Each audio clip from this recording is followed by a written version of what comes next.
Bonsoir, bien cette chaîne, soyez richement bénis dans le nom précieux de notre Seigneur qui vous comble de toutes ses grâces et vous accorde vraiment la paix, la joie, malgré les épreuves, qu'il vous fortifie puissant pour son Esprit Saint qui est en vous et vous donne vraiment de garde d'espérance.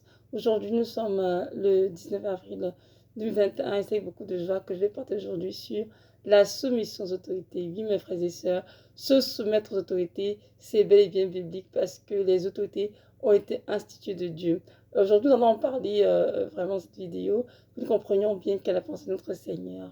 Nous allons directement dans la parole, dans Romains 13, verset 1 à 7, qui nous décrit vraiment le rôle d'autorité et pourquoi c'est important de se soumettre aux autorités. Donc, je vais lire, donc Matthieu 13, verset 1 se dit ceci, que toute personne soit soumise aux autorités supérieures, car il n'y a point d'autorité qui ne vienne de Dieu, et les autorités qui existent ont été instituées de Dieu. C'est pourquoi celui qui s'oppose à l'autorité résiste à l'ordre que Dieu établit, et ceux qui résistent attireront une condamnation sur eux-mêmes. Ce n'est pas pour une bonne action, c'est pour une mauvaise action que l'autorité est à redouter. Veux-tu ne pas craindre l'autorité? Fais le bien et tu auras son approbation. Le magistrat est serviteur de Dieu pour ton bien. Mais si tu fais le mal, crains, car ce n'est pas en vain qu'il porte l'épée, étant serviteur de Dieu pour exercer la vengeance et punir celui qui fait le mal. Il est donc nécessaire d'être soumis non seulement par crainte de la punition, mais encore par motif de conscience. C'est aussi pour cela que vous payez les impôts, car les magistrats sont des ministres de Dieu entièrement appliqués à cette fonction. Rendez à tous ce qui leur est dû. L'impôt à qui vous devez l'impôt, le tribut à qui vous devez le tribut, la crainte à qui vous devez la crainte, l'honneur à qui vous devez l'honneur. Parole du Seigneur. Amen. Donc ici, c'est vraiment l'apôtre Paul qui écrit ainsi aux Romains pour les exhorter justement à se soumettre aux autorités. Nous, en tant que chrétiens, peuple de Dieu, nous devons comprendre que la pensée de Dieu est la même. Nous devons nous soumettre aux autorités. C'est sûr que nous vivons dans des pays différents, avec des lois différentes, mais néanmoins, peu importe le cas de figure, c'est important que nous soyons soumis aux autorités, parce que ces autorités ont été établies par Dieu et elles sont là, pour notre propre bien, pour maintenir l'ordre. Amen. De ici, du verset 1 de Romains 13, que toute personne soit soumise aux autorités supérieures. Toute personne, c'est qui ça dit, que ce soit païenne, que ce soit chrétienne, il faut se soumettre au Seigneur, se soumettre, aux autorités. Donc ici, ça inclut tout le monde.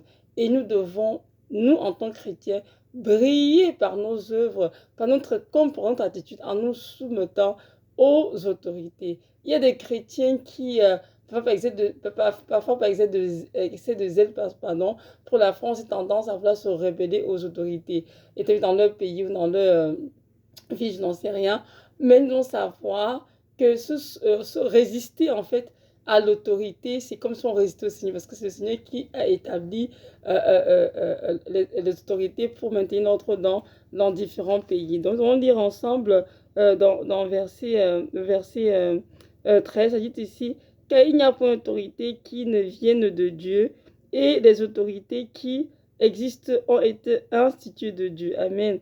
Donc, c'est Dieu qui institue les autorités, justement, qui les a établis pour maintenir l'ordre et tout, punir ceux qui font le mal et pour approuver ceux qui font le bien. Donc, ce ne sont pas des institutions qui sont là au hasard, non. Elles ont bel et bien été établies par le Seigneur pour notre bien. Verset 2. C'est pourquoi celui qui s'oppose à l'autorité résiste à l'ordre que Dieu a établi. Et ceux qui résistent attireront une condamnation sur eux-mêmes. Donc, on voit bien ici que ceux qui résistent à l'autorité, en fait, résistent au Seigneur, donc est en train de pécher contre le Seigneur, et ces personnes attireront vers elles une condamnation. Et ceci n'est pas l'entrée de Dieu, bien sûr. Donc nous, chrétiens, devons vraiment être des exemples, des modèles et apprendre à nous soumettre aux autorités. Et ne surtout pas faire des choses contournées dans le but justement d'hésiter ou de contourner les lois. Non, nous devons être des personnes honnêtes, des personnes intègres et qui, lorsque les lois sont connues, comprises, doivent se soumettre à ces lois. C'est important parce que tel l'avant du Seigneur à notre égard. Verset 3. Ce n'est pas pour une bonne action, c'est pour une mauvaise que les magistrats sont à redouter. Veux-tu ne pas craindre l'autorité? Fais le bien et tu auras son approbation. Amen. Donc, si tu ne vas craindre l'autorité, en effet, fais le bien et tu auras son approbation. C'est-à-dire, applique-toi à faire ce qui est bien, ce qui est honorable, digne de vertu, digne d'approbation. Et là, c'est sûr que tu ne seras pas reprouvé. Verset 4. Le magistrat est serviteur de Dieu pour ton bien. Amen. Cette phrase est vraiment une phrase très, très, très poignante. Hein. On dit que le magistrat est de Dieu pour ton bien, parce que le magistrat, elle a été aidée par Dieu pour t'aider à bien te conduire, à ne pas commettre d'actions reprochables ou bien de mauvaises actions. Le magistrat est là pour ton bien, mais c'est là pour mon propre bien à moi, afin que nous puissions vivre paisiblement. Amen. Donc si chaque chrétien, chaque personne, c'était d'ailleurs, s'applique à se soumettre aux autorités, chacun fera sa part et il n'y aurait pas de problème. On vivrait dans la paix. Malheureusement, il y a toujours des personnes qui sont contre des autorités pour diverses raisons, mais nous devons comprendre que se rebeller pour comment dirais-je, des raisons futiles, ce n'est pas bien. Nous devons nous soumettre aux autorités en tant que ce qu'ils ont de faire ne nous entraîne pas dans le péché, c'est certain. Si c'est dans le péché, on dira non, on ne fera pas. Même pas pour eux, on fera pas on ne péchera pas pour notre Seigneur, on dira non à cela. Mais si ce qui nous est demandé ne nous conduit pas au péché, nous devons nous soumettre à cela. Comme par exemple, il y a dans différents pays à cause de la pandémie qui sévit, on demande aux citoyens de respecter le couvre-feu. Comme il y a des pays où c'est à 18h, c'était placé au couvre-feu, d'autres gens, c'est à 20h, d'autres pays, non, c'est à 20h30, 21h30 dans certains pays. C'est important de respecter ça parce que si on te trouve à une heure indue, une heure où tu veux être chez toi, tu dois payer une amende. Alors pourquoi veux-tu t'en désobéir aux autorités? Mieux vaut obéir. Il y a également des pays où on demande vraiment le port du masque et aussi de respect des règles sanitaires comme le lavage des mains, la distanciation de 2 mètres. C'est important de respecter toutes ces choses-là. Pour ton propre bien, il faut te protéger toi-même et protéger les autres. Bien que nous sachions bien que la pandémie n'est pas une guerre, comment dirais-je, physique, d'abord spirituelle, hein, et aussi politique, nous savons tous. Donc, mais néanmoins, donc, nous sommes les autorités, parce que nous sommes de la maison, parce que nous craignons le Seigneur et nous ne voulons pas être un exemple de rébellion, nous voulons être un exemple d'obéissance. Hein. Oui, c'est important et ne surtout pas nous rebeller contre le Seigneur. Donc ici, ça dit aussi verset 4 toujours, car ce n'est pas en vain qui porte l'épée, étant serviteur de Dieu pour exercer la vengeance et punir celui qui fait le mal. Donc le maître était pour le Seigneur, il est serviteur de Dieu, c'est très clair, pour exercer la vengeance et punir celui qui fait le mal. Donc, mon frère, ma soeur, t'encourage à ne pas irriter le Seigneur par ta rébellion, par ta résistance contre l'ordre établi par le Seigneur, contre les autorités de ton pays, de ta région, de ta ville, mais soumets aux autorités dans le but de plaire au Seigneur, bien sûr, et de vivre en paix. Verset 5. Il est donc nécessaire d'être soumis non seulement par crainte de la punition, mais encore par motif de conscience. Voyez-vous, c'est très important vraiment de noter ce verset, verset 5. Donc, Dieu nous exhorte vraiment à nous soumettre aux autorités, non seulement pour éviter la punition, mais aussi par motif de conscience. Oui, la conscience. Notre conscience, qu'est-ce qu'elle est? qu'est-ce qu'elle devient? Nous devons comprendre que nous avons tous envers le Seigneur un engagement qui est un contrat moral, d'être soumis à tous ses commandements, à toutes ses lois, à toutes ses ordonnances. Ils sont venus dire ici que le magistrat est serviteur de Dieu pour exercer euh, euh, euh, la punition pour ceux qui désobéissent. Donc nous devons comprendre que nous devons vraiment nous obéir au Seigneur, non seulement pour éviter la punition en effet, mais aussi pour que notre conscience pure dans le Seigneur. Parce que si notre conscience nous reproche des choses et entachée, là c'est très grave. Dieu est plus grand que notre conscience nous dit la parole. Donc c'est important que notre propre conscience ne nous condamne pas, que notre propre conscience soit pure et que nous puissions vraiment euh, élever nos mains vers le Seigneur, comme on dit, des mains pures, hein, sans aucune crainte que nous n'avons rien fait de mal. Donc, mes frères et sœurs, je vous encourage vraiment à ne jamais oublier qu'au-delà des lois et pas les hommes, nous avons eu un contrat moral avec le Seigneur. Et ce contrat moral nous, nous conduit en fait à obéir au Seigneur et à respecter ses lois et ses commandements. C'est très très important. Donc, nous comprenons donc dans ce verset que nous soumettre aux autorités, c'est pas juste pour l'autorité, c'est pour notre propre bien et pour notre Seigneur que nous aimons tant. Verset 6, c'est aussi pour cela que vous payez les impôts, car les magistrats sont des ministres de Dieu entièrement appliqués à cette fonction. Amen. Donc nous comprenons ici que les impôts sont des biens qui ne appartiennent pas. Pour les salariés, ils doivent payer les impôts. Et beaucoup de personnes ont trouvé des moyens pour contourner, pour éviter de payer les impôts. On appelle ça des fraudes fiscales. Et ce n'est pas une bonne chose. Parce que dites-vous bien que tout ce que vous faites dans l'obscurité, Dieu voit. C'est la parole. Hein. Celui qui a planté l'œil, celui qui a formé l'œil ne voit-il pas? Celui qui a planté l'oreille n'entend-il pas ce que font les hommes sur terre? Donc, mon frère, ma soeur, ce que tu fais en secret, Dieu le voit. Si tu as tendance à vouloir faire des stratégies, des façons de contourner pour éviter de payer tes impôts, je t'encourage à ne plus faire cela. Si tu travailles, paye tes impôts. Donne vraiment à Dieu ce qui est à Dieu, c'est-à-dire les offrandes, l'honneur, la crainte, et donne au gouvernement de ton pays les impôts que tu leur dois. C'est important. C'est ce qui est verset 7. Hein? Rendez à tous ce qui leur est dû. L'impôt à qui vous devez l'impôt, le tribut à qui vous devez le tribut, la crainte à qui vous devez la crainte, l'honneur à qui vous devez l'honneur. Amen. Donc notre Dieu est un Dieu d'ordre, un Dieu qui est discipliné. Dieu ne te dira jamais de prendre l'argent des impôts pour donner en offrande ou en dîme à l'église. C'est impossible.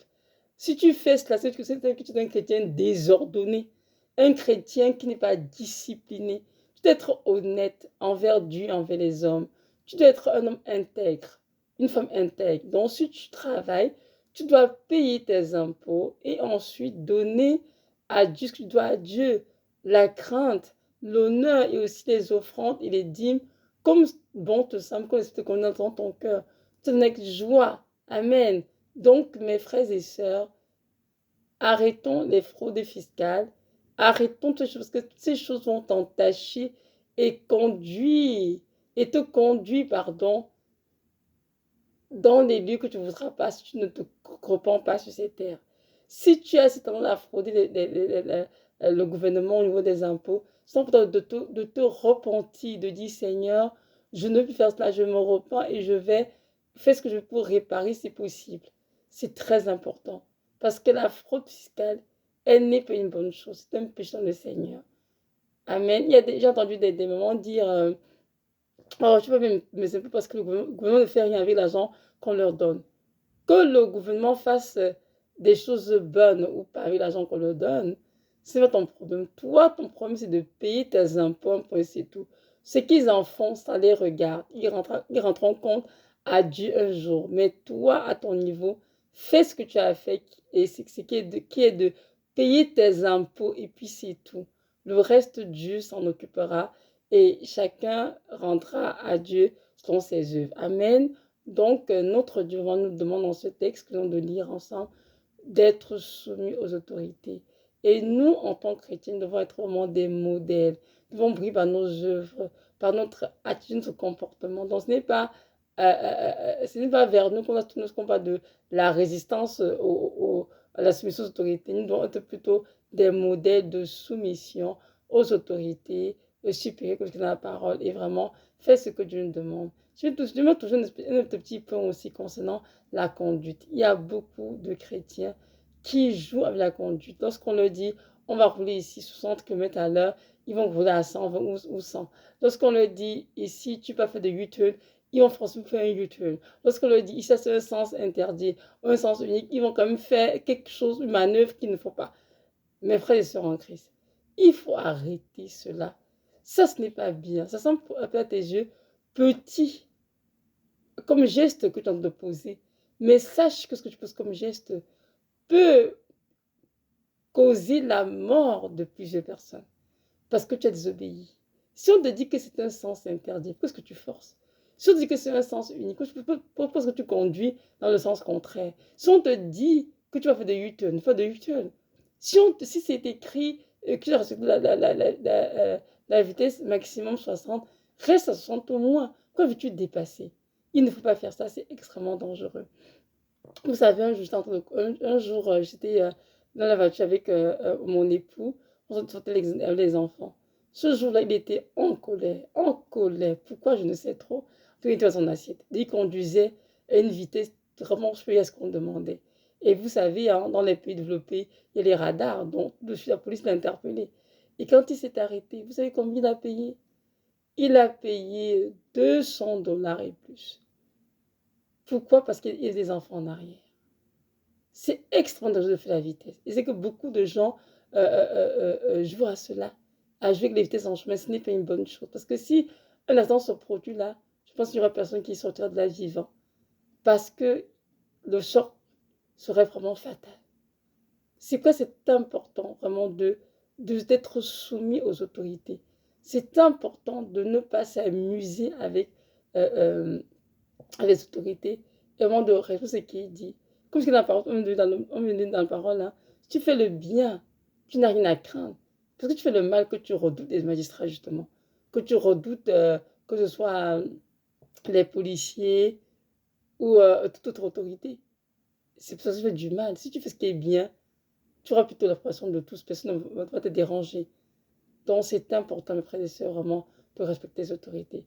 Je mets un autre point aussi pour les Africains qui vivent dans les pays occidentaux dans lesquels il est interdit de frapper leurs enfants.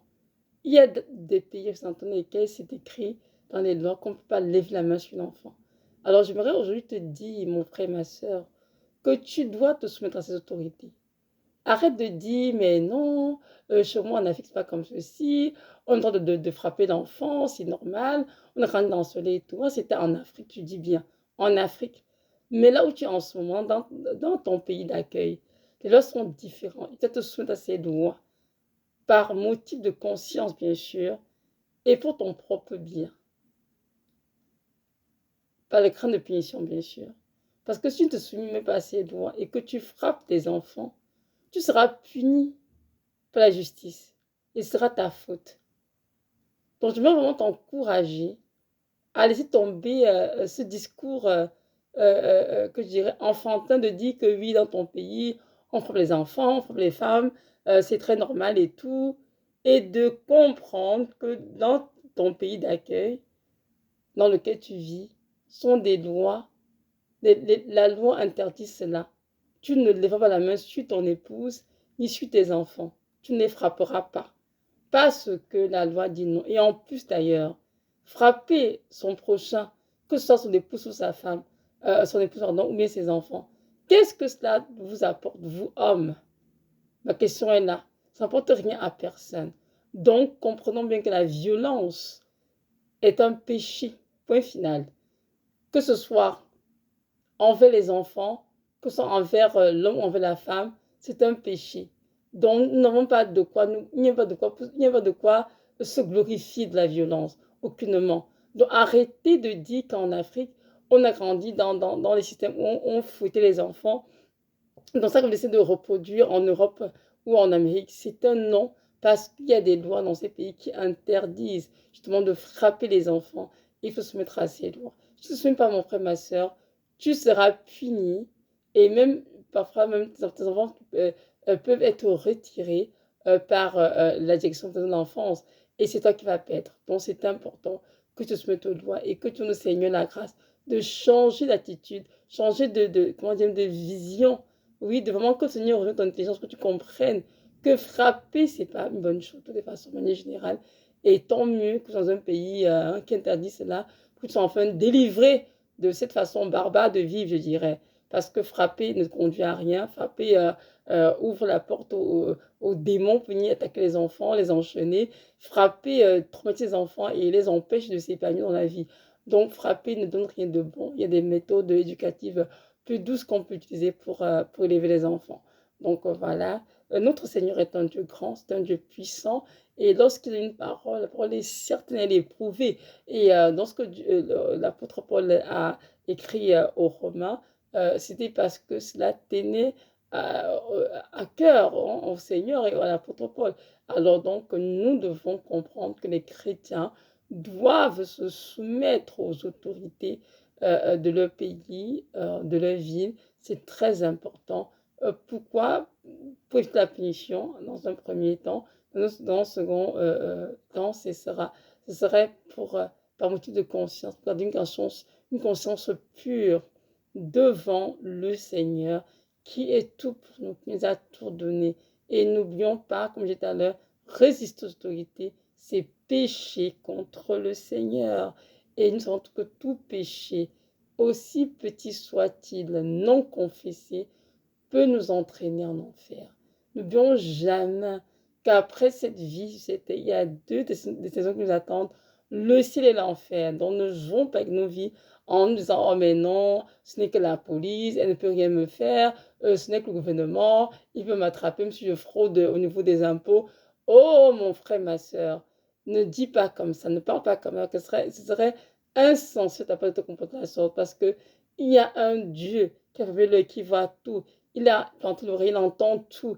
Il note toutes tes actions. Et un jour, tu rendras compte dans son trône de jugement. Je t'encourage vraiment à choisir d'être un chrétien honnête, intègre, qui est soumis aux autorités et qui donne à chacun ce qui lui est dû.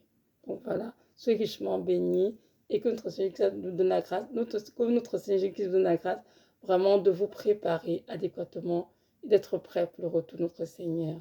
Shalom.